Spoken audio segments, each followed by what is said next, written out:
later on, I'm going to do some other videos on identifying your unique ability. There's so many times that we need to understand what our unique abilities are and our strengths are.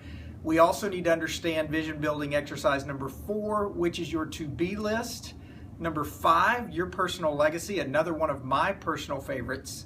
Number 6, creating your bigger vision. How do we grow and get outside of self-sabotage and small thinking by really creating our bigger vision? Okay, so guys, if you're hearing me on some of this, or if you've seen the other videos, you'll know that these activities are really designed to provide you with the tools and the methods and the techniques to really dig out your most sacred and aligned values that are going to later enable all of you to get to where you want to go by looking back on the moments that have shaped your life. And ultimately, for those of you guys who I've coached before or who've worked with me, you know that I've said many times over that ultimately the vision you create today in your mind is going to be representative of the person that you ultimately want to be down the road. And if we don't understand this, if we don't truly understand and align our values, we're just not going to be effective in mapping that out in our own lives. Okay, so let's go ahead and dive on into this vision building activity number 1, which is your highlight reel. Okay, so the easiest and most obvious place, guys, to find our vision is by looking at the biggest and boldest moments in our lives. Most of us would say that. So this exercise really consists of asking yourself, when did I feel the most on fire? When did I feel the most alive? During which moments of my life have I had the most energy and had the most peak performance? And what I find is too many times people in active roles, people who want to be really successful, they're measuring their life, they're measuring their value, their worth, their success on the last 24-hour experience. And they're taking these narrow, limited, tight, compartmentalized accounts of their success or failures, and they're living only with those emotions as their litmus test as to where they are.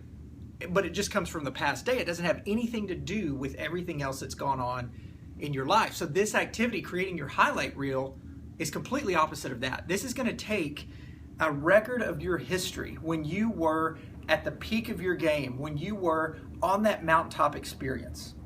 And what research would tell you is by considering the best moments of your life, you can take note of what you're doing now and compare it to what you've done in the past when you were on those mountaintops, and you can start to shape your life in a way that not only looks at the significance of your life from the past, when you may not have thought that there was very much worth and significance there, or maybe you just thought certain little insignificant things really didn't matter a lot. This is going to start to help you shape not only recognizing those moments for what they are, but moving forward and creating more of those in the future. I've always said before that it's fascinating to me that we hear millions upon millions of conversations in our lives, from the time that we're born until the time that we die.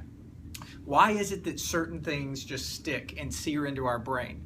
Why is it that certain little insignificant seeming things in the moment stick with us for the rest of our life? A bit of advice that someone gave us that they didn't even realize they were giving advice on. They just mentioned something in the moment and you remember it for the rest of your life. I know we all have those moments. So what this highlight reel does is it takes the actual activities that you're doing in life and it lets you see how amazing your life really has been. And if you're someone out there that's thinking a little narrow-minded on that, thinking, well, gosh, Jared's probably talking to the, high achievers out there, the millionaires, the people who have accomplished much. That's actually not who I'm talking to. I mean, this exercise serves them well also, but I'm actually talking to the people who have yet to feel like they've accomplished much. And I want you to go back and I want you to see how the moments in your life, of the millions of things that you've done, the millions of different events and moments in your life, there are some that stand out and have seared on your brain, and you've probably long forgotten those or not thought about those, and that's what this exercise is going to do. It's going to pull all of those feelings and all of those emotions out for you. And here's the deal, guys.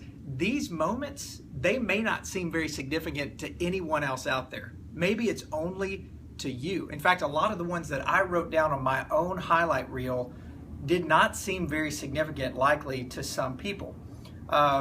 A couple of examples. Whenever I took my family to Hawaii a few years back, when I got to dive the Great Barrier Reef, I can reflect on those times and I can remember that those are or I can reflect on the fact that those are some of the moments that made me the man that I am today. So that's really what this exercise is geared to do. It's geared to show you who you've become today and how we can create more highlight reel moments in our life, but more importantly, recognize those moments in our life as highlight reel moments so that we're not just passing them by. Really, I would say, if you want to boil that down, the purpose of the highlight reel is to create your vision by helping you reflect on those moments that you treasure the most, but that you may have long forgotten about or not thought about for so long. So here's the deal. In this book, From Success to Significance, we take you through the highlight reel worksheet. And what this is, guys, this is an honest and thoughtful account of the most memorable, significant, and transforming moments in your life. These are people, places, circumstances, you fill in the blank with whatever it is for you, even if it seems a little bit silly, something you did back in, I don't know, a trip you took back in elementary school. I promise you those things, if they're going on your highlight reel, there's a reason your brain is recalling those, and those are the things, as insignificant as they seem, they have shaped you into who you are today. And we want to do this without any real chronological order. Just start jotting it down, rapid fire, as they come to you. And those things are going to come out, things that you haven't thought about in years. It was a great exercise to go through. For me, again, on my own highlight reel, there are some milestone moments. My marriage, my birth of my 3 daughters. But then there's a lot of just seemingly trivial events on there as well that may not mean a lot to others, as I mentioned. This is deeply personal, guys. This is to, as I mentioned, to extract these important moments in your life and really shape your vision and show you who you have become today. So a couple of mine are, again, marrying my wife, the birth of my 3 daughters, getting to take my parents to Hawaii, dining in Japan, speaking at my company's annual meeting in front of about 8,000 people, sailing in St. Thomas around the British Virgin Islands, leading my company in new clients in 1 year. Of everyone else in the nation, I was able to have the absolute privilege of leading my entire company in new client acquisitions. That was awesome. Okay. And then also, this is surprising to people who read my highlight reel because I'm open and transparent. I share this with my coaching clients as well. The day I realized I was overworking myself and needed to make extreme changes to be the husband and father and just self-actualizing person that I needed to be. That made my highlight reel. Why? Because that was a pivotal moment in my life. So some of these can be seem unimportant to people. Some of them can actually seem negative to people like that one. It doesn't all have to be mountaintop experiences from a good standpoint. It has to be from things that shape your life.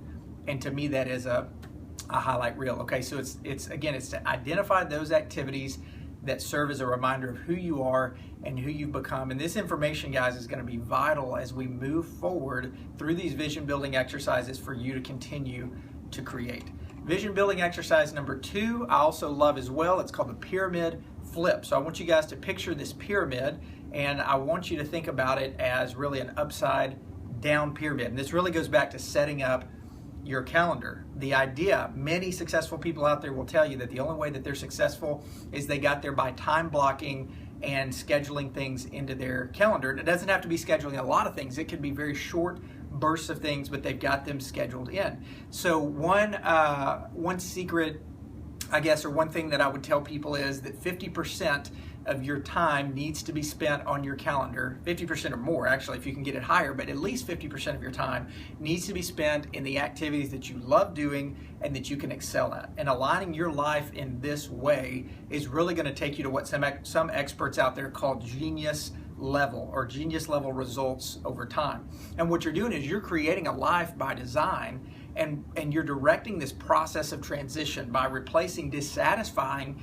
activities with the ones that bring pleasure, satisfaction, joy, and ultimately growth in your life. So the pyramid flip, this exercise number 2, there's a worksheet that we put in the book, and what it does is it asks you to take an account of those identify those activities that currently fill up your schedule that provide a high quality of life. These are going to be the penthouse activities, or the ones that detract from those penthouse activities. Those are either going to fall in the safe house or the outhouse. Okay, this tool is going to further help shape the ideas and thoughts that distinguish the shoulds from the wants, as I talked about in my videos on chapters 1 and 2. So picture this pyramid. Okay, so you've got a regular pyramid that's that's just straight up here. And in the top, we've got our penthouse activities. In the middle, we have our safe house activities. And in the bottom, we have our what we call our outhouse activities. So at the bottom of that pyramid, if you can picture this, the outhouse, it's dark, it's uninspiring, it's filled up most of the time with your shoulds, right? The base level of the pyramid represents those activities in life that just drain you, they sabotage your efforts, they make you a lesser self, and those are the places that those are the things that we don't want to spend our time doing within our schedule. Picture these questions when you're looking at the outhouse. What tasks do I wish I never had to do again? What tasks cause me to be habitually falling back into ways that I don't want to be of the person that I'm trying not to become? In fact, they're holding you back. What tasks are causing me anxiety or frustration? What tasks make me have a bad attitude? Those all fall in the outhouse. We want to identify those. We want to stay away from those. The safe house in the middle, if you're dividing the pyramid in three, the safe house represents the activities that you're able to accomplish often with ease and excellence, but really not with any enthusiasm. So it's not a drain necessarily, but it's really not helping you grow. And these guys, these are often more damaging than the outhouse, because what they do is they don't normally cause direct suffering. You're just kind of staying stagnant. Good is the enemy of great, right? It's good, it's not super bad, it's good, but it's not great, and therefore we're not going to grow and we're not going to move through that. And then the questions you want to ask here are going to be, during what activities do I feel like I'm going through the motion in? I'm really not gaining a lot of energy from this. I'm just going through the motion. What activities are not adding value to my life? What activities do I consistently rank as low priority, just not very fun to go through, and very uninspiring? I would say those are the questions you want to ask in that middle section there in the safe house. Ultimately, our goal is to get to the penthouse, and that's where I'll close today. This is the peak of the pyramid. This is where our energy comes from. This is where our fulfillment, our passions, our dreams come from. This is oftentimes the hardest to try to get to, because people are hanging out in that safe house doing a whole lot of nothing, but it's easy, it's comfortable, or the outhouse where it's just absolutely negative and self-sabotaging. But the goal of the pyramid flip, as it suggests, is to flip that pyramid upside down, so that instead of most of your penthouse activities being in the very top as you're building your way up, you actually start with those at the bottom. So you're knocking out all of your penthouse activities before you ever move on to the second, or hopefully never get into the third. Sometimes we have to, but second or third level. So you're doing more of the things that fulfill you first, therefore hopefully your schedule is filled up with more of those. And the questions to ask here: if I had nothing to schedule for the rest of the day, what would I love to do? Very powerful question. During what tasks do I feel most alive? If failure was not an option, what would I be doing? For most people out there, though, their pyramid right now looks like the traditional pyramid, where the bottom 2/3 or the top 2/3 of things that they're accomplishing right now, again, are either in that outhouse or in that safe house right in the middle. And very few are pushing on through and getting to the things that they actually enjoy, which are their wants. They're spending time on their shoulds, or just being really neutral. So guys, we want to flip that. We want to allow a greater space for our penthouse than our outhouse. And you'll see how this works when you go through the book. We want to spend as much time as possible in that energy and passion and dream-filled area. We don't want a small penthouse, we want a big one. That's why I want to flip that pyramid upside down, and most of your time is spent there rather than on the things that really are not serving you or fulfilling you. So guys, hopefully what you're hearing here just in these two exercises are that we're trying to help you create a vision to blow past anything that you thought you could do before. And that's really our goal, is to get you unstuck. Or if you don't feel like you're completely stuck, you might just be moving along in that safe house and really not growing. Most of the time that comes from fear. Most of the time that comes from a small vision. Really our goal here is to help you get out of your own way, so to speak, and hopefully bring a lot of other people with you as you start to grow.